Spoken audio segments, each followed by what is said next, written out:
নমস্কার সবাইকে, তোমরা সবাই কেমন আছো? আশা করি সবাই খুব ভালো আছো। আজকে তোমাদের সঙ্গে শেয়ার করব জিভে গজা। জিভে গজাটা করতে আমাদের প্রথমেই লাগছে 1 কাপ ময়দা।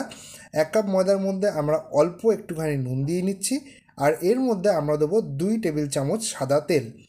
এইখানেতে তোমরা কিন্তু ঘিও ইউজ করতে পারো যদি তোমরা মনে করো। এরপর আমরা এখানেতে ময়ানটা চেক করে নেবো যে আমাদের ঠিকঠাক মতো ময়ানটা হয়েছে কিনা। আচ্ছা, এই ময়ান বলতে যে কতটা মুচমুচে হবে সেই জিনিসটাকেও বলা যেতে পারে, যে আমরা কতটা ক্রিস্পি চাইছি সেটা আমরা একবার চেক করে নেবো। এইভাবে একটা মণ্ড করে নিয়ে মণ্ডটাকে যদি আমরা আঙুল দিয়ে চাপ দিই আর যদি দেখি যে এটা ঝুরঝুর করে ভেঙে পড়ে গেল, তাহলে বুঝতে পারবে যে তোমাদের ময়ান দেওয়াটা একদম ঠিক আছে। এরপরে আমরা অল্প অল্প করে জল দিয়ে এই ময়দাটাকে মেখে নেবো। ময়দা, নুন আর যে সাদা তেলের যে মিশ্রণটা সেটাকে আমরা মেখে নেবো। বেশি জল দিও না, আস্তে আস্তে করে জল দিয়ে মাখতে থেকো। এরপরে আমাদের এই ময়দাটা মাখা হয়ে গেছে। ময়দাটা থেকে ছোট ছোট করে আমরা এখানে লেচিগুলোকে বের করে নেবো। লেচিগুলো বের করে নেওয়ার পর সেটাকে আমরা যে কোনো থালা দিয়ে 5 মিনিটের জন্য রেখে দেবো। অন্যদিকে আমরা চিনির যে সিরাপ সেটা তৈরি করে নেবো। চিনি সিরাপ করতে প্রথমেই যে কাপটা দেখালাম ওই কাপের 1 কাপ চিনি নিয়েছি আমরা, আর 1/2 কাপ জল নিয়েছি। আর এর মধ্যে ভালো গন্ধ আসার জন্য অল্প দুখানা ছোটো এলাচকে আমরা ভেঙে দিয়ে দিয়েছি। একটু নুনও দিয়ে দিতে পারো, তাহলে স্বাদটা ব্যালেন্স হবে।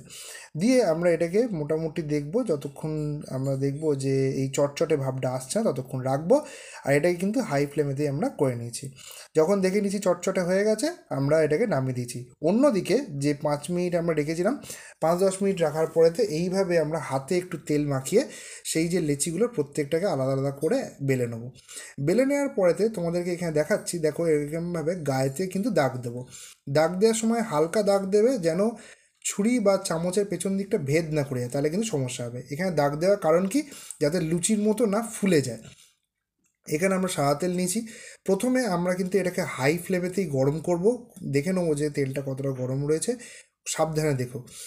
আচ্ছা, এর মধ্যে আমরা দিয়ে দেবো এরকমভাবে জিভে গজাগুলো যেগুলো আমরা বেলে রেখেছি 4টে করে, বা তোমরা তোমাদের করার সাইজে সেরকমভাবে তোমরা দিও, কম বা বেশি।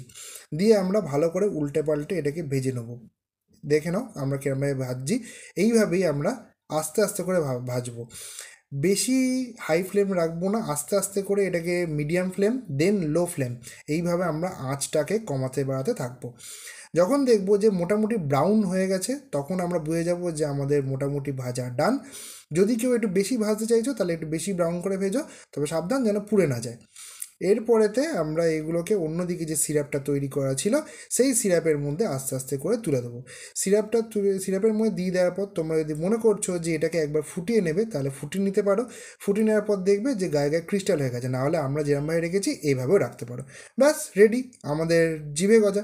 তোমরা কিন্তু বাড়িতে করে বলো যে তোমাদের কেমন লাগলো, আর লাইক, শেয়ার, কমেন্ট আর সাবস্ক্রাইব অবশ্যই অবশ্যই করো।